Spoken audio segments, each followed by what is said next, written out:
Hello বন্ধুরা, কেমন আছো তোমরা সবাই? আশা করছি সবাই খুব ভালো আছো।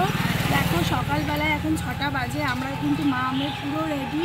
আর তোমাদের দাদাভাইরা যাচ্ছে, আমরা তিনজন যাচ্ছি বড় মায়ের কাছে পুজো দেবো বলে। অনেক দিন ধরে ইচ্ছে ছিল মেয়েকে নিয়ে যাব, আর এত সকালে যাচ্ছি তার কারণ ওখানে খুবই ভিড় হয়। তো মেয়েকে বড় মায়ের কাছে নিয়ে যাওয়ার ইচ্ছে, এই জন্য সকালেই যাচ্ছি। জানি এখনও হয়তো ভিড় হবে না কিছু, কিন্তু ওই জন্য একটু সকাল সকাল যাওয়া হচ্ছে। ওখানে গিয়ে দেখাবো বড় মাকে কতটা সুন্দর করে পুজো দিতে পারছি, আর তোমাদেরকেও বড় মাকে দেখার সুযোগ করে দেওয়ার ইচ্ছা আছে, চেষ্টা করব। চলো যাওয়া যাক। তো আমরা এখন নৈহাটি নেমে গেছি, আর আমার মেয়েটা কিন্তু ঘুমিয়ে পড়েছে, যেহেতু অনেকটা সকালে উঠেছে আজকেও, সেই জন্য এখন ওর বাবার সঙ্গে যাচ্ছি। আর আমি দূর থেকে বড় মার ওখানে লাইন দেখতে পাচ্ছি।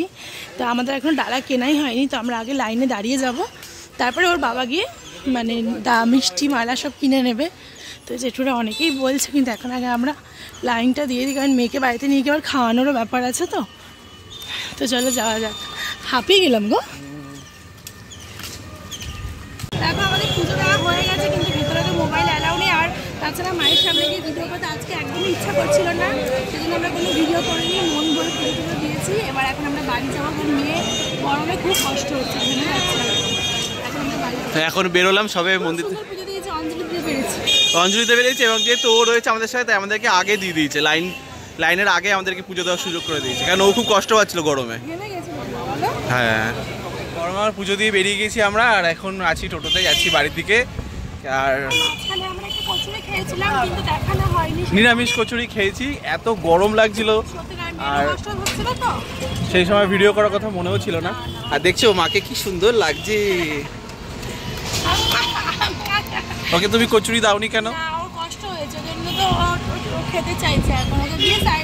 ও স্যারেলাক খাবে, ও ডুডু খাবে, স্যারেলাক খাবে, কিন্তু টিপটা কিন্তু ঠিকঠাক আছে। আমাদের সবার গলে পড়ে গেছে, কিন্তু ঠিক আছে। এই দেখো আমারও গলে গেছে, আমার গলে গেছে, তুলিকার গলে গেছে, আর ওরটা দেখো একদম ঠিকঠাক। ও কিন্তু অনেক ঘেমেছিল বাবা, ওপরে স্নান করে গেছে। আমি রীতিমতো ওখানে মাথা মুছেছি, রুমালটা পুরো ভিজে গেছে। অনেকদিন পরে মায়ের কাছে পুজো দিলাম, খুব ভালো লাগছে। অনেকদিন পরে আমি প্রতিজ্ঞাই করেছিলাম একরকম, বলতে পারো যে আমি আসলে আমার মেয়েকে নিয়ে আসবো, সেই জন্য আমি আগে আসিনি। 5 মাস। আর একটু বলো, ও এসছে বলো, তুমি আগে আগে পেয়ে গেলে জায়গা? আগে পেয়ে গেলাম, সত্যি তাই। মানে ওখানে অনেক ভিড় ছিল বলে আমাকে আগে ছেড়ে দিয়েছে। ওর কষ্ট হচ্ছিল তাই, ও কাটছিল না, কিন্তু ঘামছিল। চলো এবার আমরা বাড়ি যাবো, বাড়িতে গিয়ে আর খাবো না, খেয়ে নিয়েছি, টিফিন খাওয়া হয়ে গেছে, গিয়ে মেয়েকে খাওয়াবো, আর ওর খাবার পালা।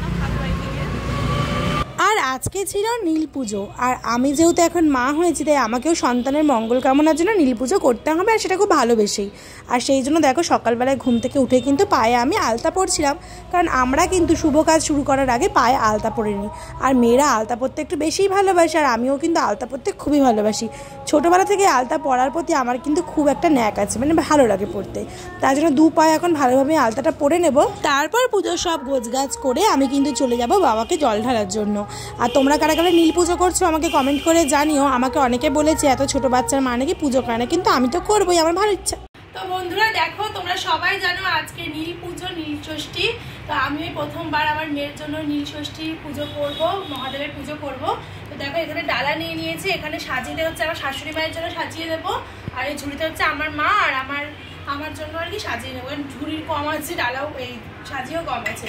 তো দেখো এখানে আকন্দ ফুলের মালা আছে, এখানে 2টো নেব, আর এখানে নেব মায়ের জন্য একটা, আর এটা হচ্ছে আমাদের মানে বাড়ির ঠাকুরের জন্য। আচ্ছা এখানে দেবো একটা বেল, এখানেও দেবো একটা বেল, মানে একটা একটা করে ফল দিয়ে এখন সব 5 রকম ফল করে আমরা নিয়ে যাব।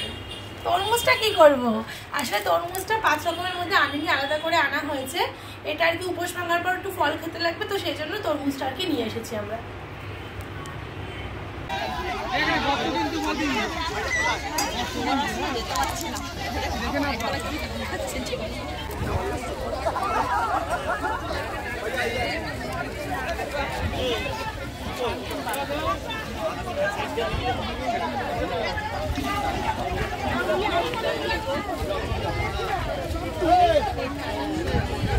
তুলিকা তাকাও।